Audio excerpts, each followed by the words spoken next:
Right, let's do it. Action. We've been a band for 16 years. We're best mates. We had 7 number ones, 2 number 1 albums, touring the world. I had the best 3 friends in the world and best bandmates anyone could ever ask for. It goes deeper than just being a band. It's about brotherhood.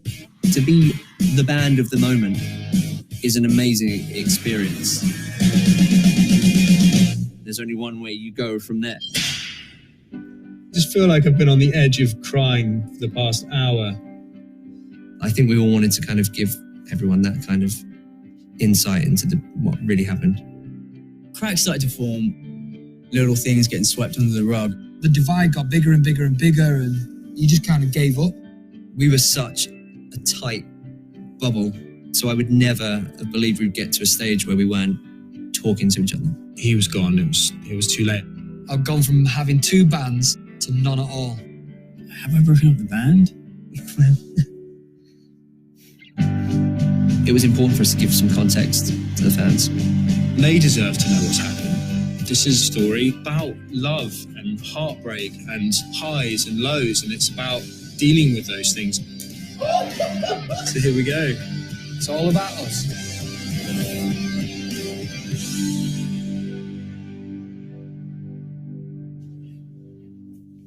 What was that? Natural? Hi. Okay. I don't know why I laugh at it. Hello, I'm Tom Fletcher from the band McFly. I'm Harry Judd, and I'm the drummer in McFly. My name is Doug Ely Pointer and I play the bass guitar in a band called McFly. I don't know what I am. What am I, a McFly?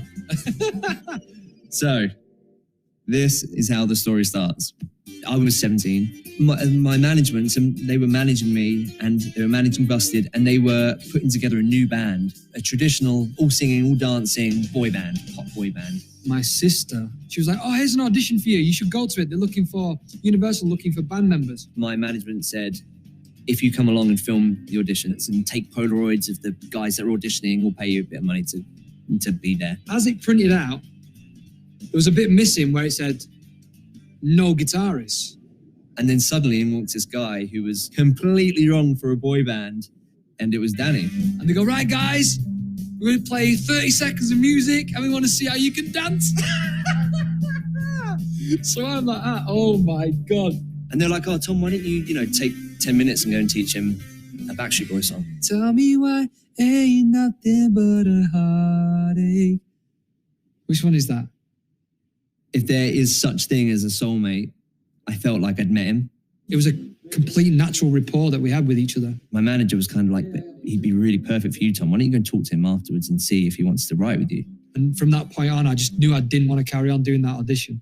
I knew I wanted to start a band with Tom. It was destiny. And I don't think I've ever felt that connection with anyone before. And it was like, that is the next stepping stone on this journey. I started getting the train down to London. We stayed in the Intercontinental. It was just such an easy process with Tom. And it was that point I knew it was like, yeah, we got something here. We got something special. And we just hung out and wrote songs. It was just a really fun, creative summer with loads of momentum.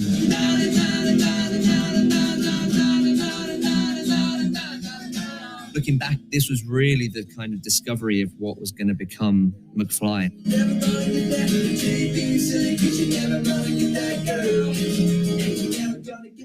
Song after song after song after song that felt like we just created, that became our sound, but we were missing the rest of the band. And so we just started holding auditions for drummers and bass players. Got there really early. I threw up in a bin because I was so nervous. I was 15 then. This dude walks in with his blonde fringe into his eyes. I couldn't even see his eyes. And I'm thinking, who's this guy? Looks like he's from South Park. The manager, Fletch, was like, yeah, okay, don't know what we're going to do. Just play something pop. And it just threw him, I think. And I was like, wait. I learned the bass line to Billie Jean. Okay, here we go. Boo boo boo doo doo boo doo doo doo doo doo doo doo doo. Bum bum bum bum bum bum Bum, bum, bum, bum, bum, bum. You can imagine it. Oh, crap, that's the only bit I learned. Like in my memory, it's an eternity. It goes on and on and on until Fletch was like, Yeah, we'll be in touch. Not.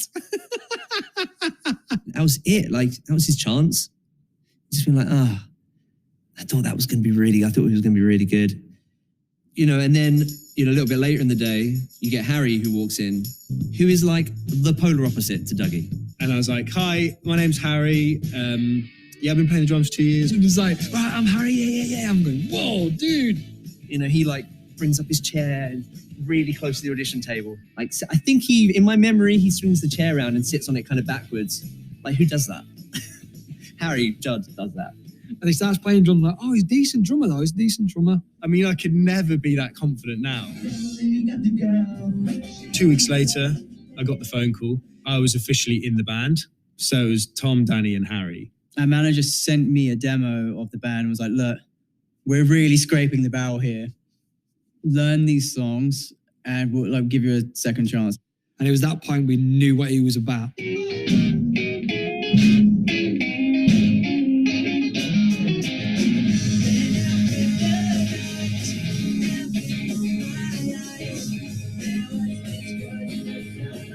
I always thought you guys were really good guitarists. Not quite as good as I remembered.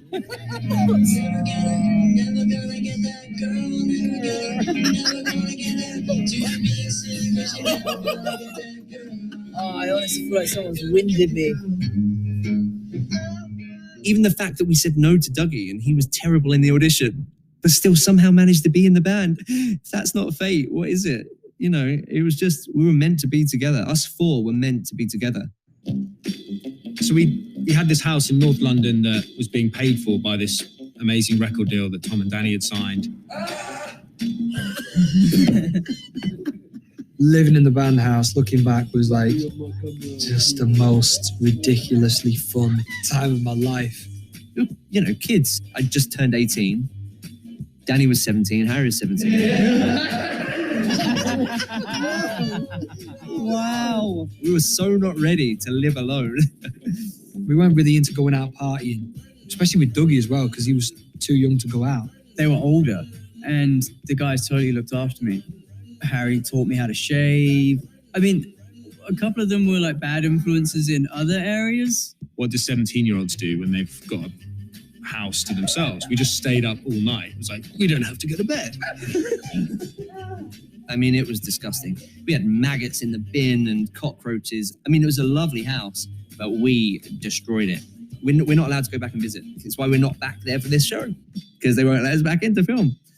So we went from no one knowing who we were to then our first single coming out and being number one for 2 weeks. I remember being in the band house and we were listening to the top 40 and it was announced number one as McFly with their debut single, 5 Colours in Her Hair. Who's that? Who are these people?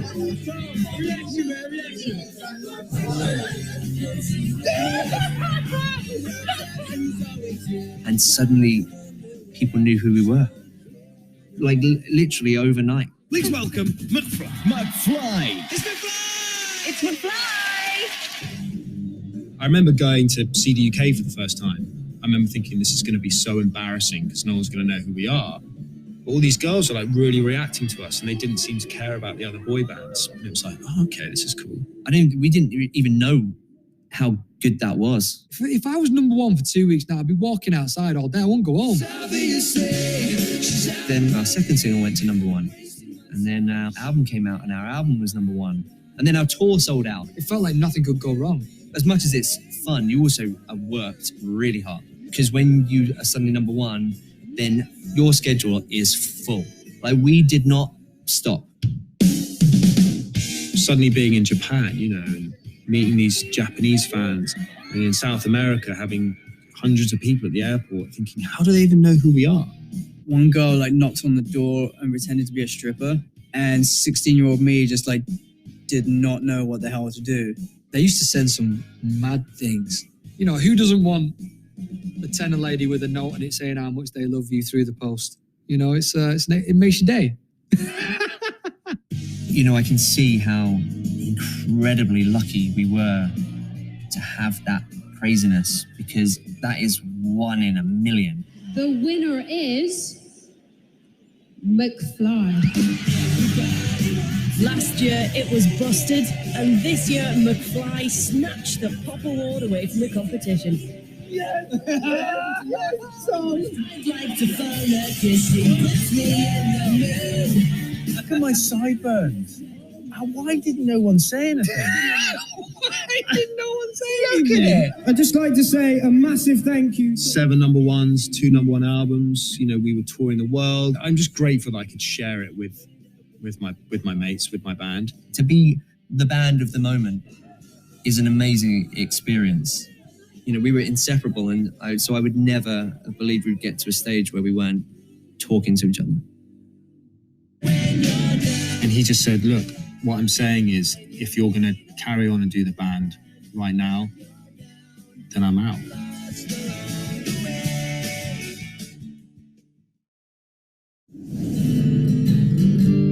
The years go by, and the time likes to. I reckon, like, the years go by, and the time likes to fly.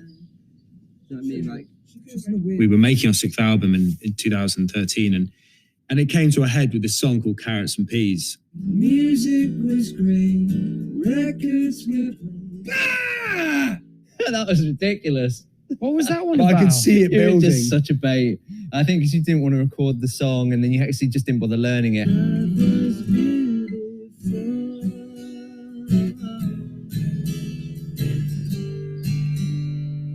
Yeah, I need a break. I was thinking. A quick break, Ad. How I see it is that our band was going through some kind of second stage of puberty. We'd had our run of being like right at the very top and couldn't do any wrong. And by this point, you know, you've got the new younger bands coming through. You know, you got One Direction and the Vamps, who are kind of compared to you, being like, they're the new you. And be like, God, we've got to that point already. That was quick. That was the hardest thing for us. Accepting, okay, maybe we're not quite selling as many tickets as we were. We're not just going straight to number 1 every time. I lost sight of, and with my bandmates making music that I love, I was actually focused on how to write a song that's going to be number 1 again. How do we make an album that's going to give us a sellout tour again?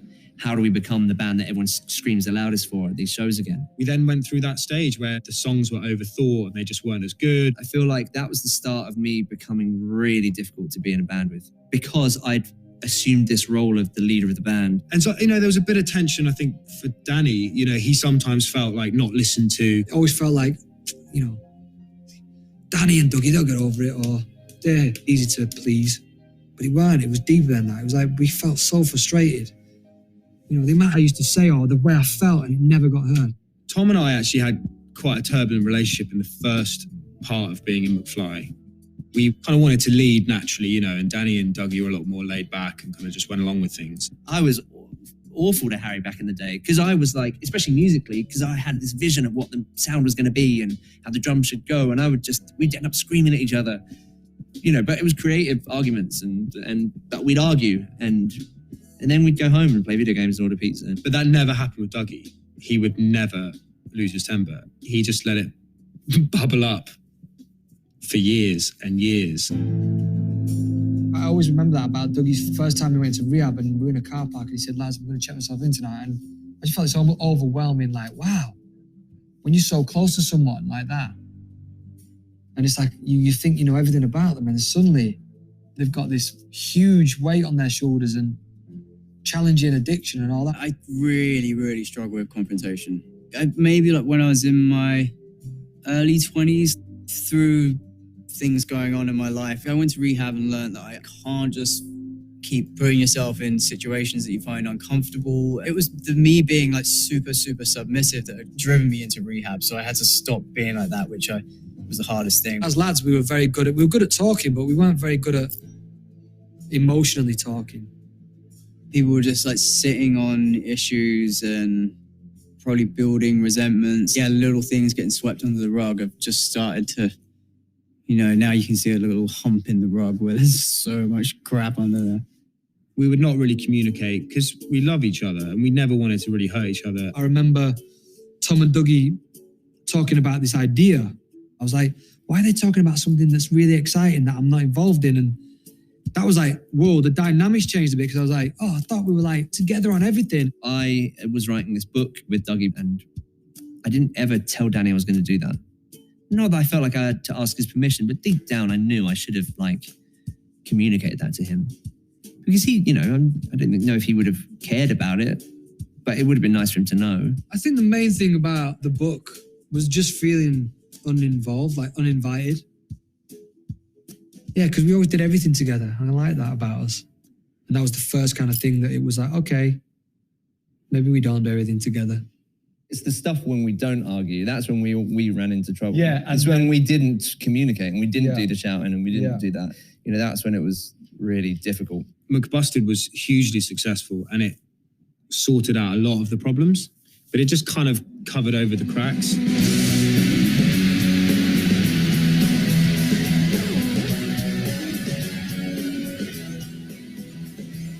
One day when I came home at lunchtime, I heard a phone. Went out to the backyard to find out if it was one of those McBusted was rad. Absolutely love Matt and James. We've always had that connection with Busted anyway, so doing McBusted was just like inviting a different group of mates over to play.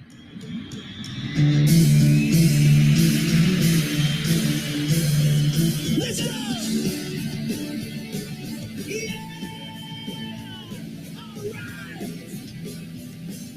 We were back in our comfort zone. You know, we were selling out arenas and we were reliving our glory days. And not many people get to do that. We all got together that morning when the tour went on sale and we got the call to be like, all 11 shows have sold out. They're going to put more on.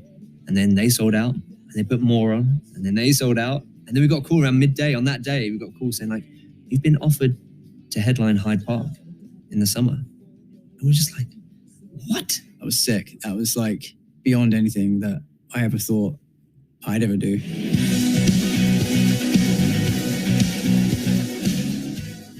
I'd achieved one of the dreams I had as a kid, which was play the same stage as Bruce Springsteen. And then we just kind of did it as a band. And it was a massive, overwhelming day, that. Being a four-piece band, or just a group of four, you know, four friends who are inseparable, suddenly adding two new people to that is strange. Having Matt and James come in and almost laughing at some of our things that we took seriously or would squabble about, I liked. I'm like, yeah, it's like ridiculous some of the stuff we argue about. In McBusted, I said nothing. I was like Dougie. And Dougie had become more like I was. Dougie did like all of the chat on stage. Why is the little one talking? Wait, that guy can talk? He definitely changed a bit, you know. And for the first time, I just started hearing him say, like, I spoke to so-and-so and they said, like, you're crazy and why don't you do this and why don't you do that? And it was just like, oh, okay. The whole issue with this situation was all down to communication. McBusted was kind of like the plaster we were putting on the McFly wounds for a while. And we were happy just to, you know, to go with that for a bit. I guess in the back of our heads, knowing at some point we were going to have to take that plaster off. I feel love slipping through my fingers. Now she's gone. I'm sleeping with the light on.